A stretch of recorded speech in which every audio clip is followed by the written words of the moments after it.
Hi everyone, it's Dr. Wendy Fortna on Friday, July 17th with an update on COVID-19 for the community of Hanna.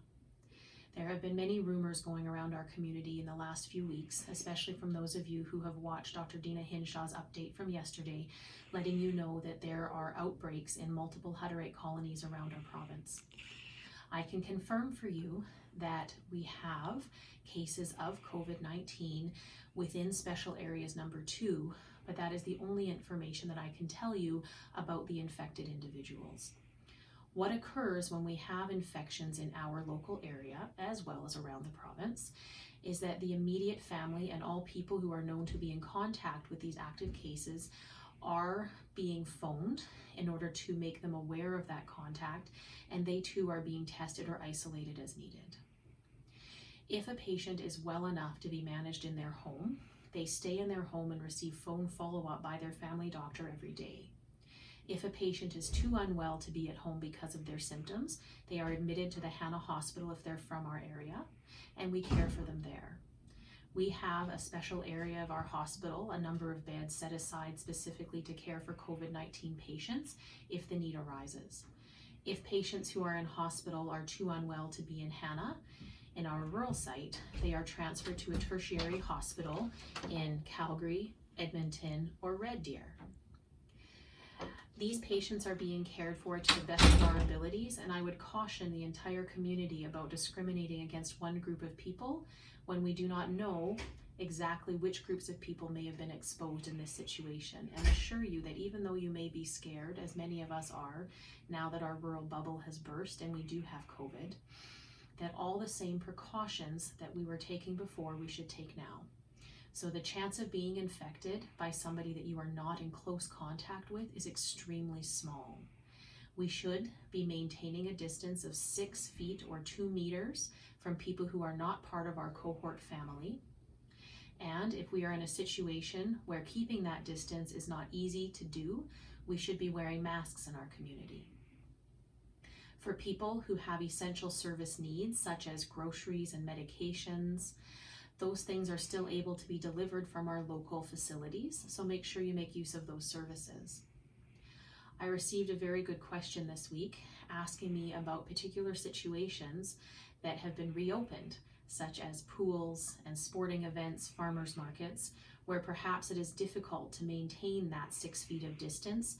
Why are they being allowed to open when our cases are increasing? The answer to that question is that the healthcare system is currently coping with the number of cases quite well. Should the healthcare system get overwhelmed by the number of cases, then the Minister of Health and Dr. Dina Hinshaw will be involved in changing what we are allowed and not allowed to do in order to maintain public safety. Right now, people who are choosing to participate in those particular situations are doing so at their own risk and are aware of that risk. They are still supposed to be having the guidelines of maintaining contact only with their cohort families, but it is understandable that particularly when children are involved, it's difficult to sometimes do that. I would encourage you that if you are at increased risk or particularly concerned about acquiring infections, then you should probably not participate in activities where that 6 feet of distance cannot be maintained.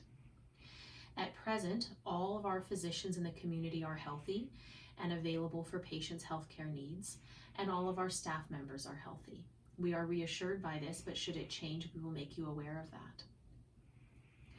I received another question that was not so easy to answer, asking me why healthcare families and healthcare workers are allowed to participate in activities in the newly opening province that may not have easy 6 feet distancing. And the answer to that is that healthcare families themselves are not allowed to be discriminated against either.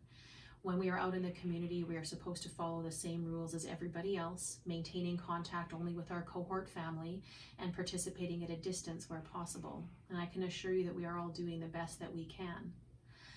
I want you to know that our healthcare system is doing a very good and thorough job of trying to protect you. When you come to the medical clinic, we have very limited people inside of our waiting room. We are continuing to mask everyone who comes in here.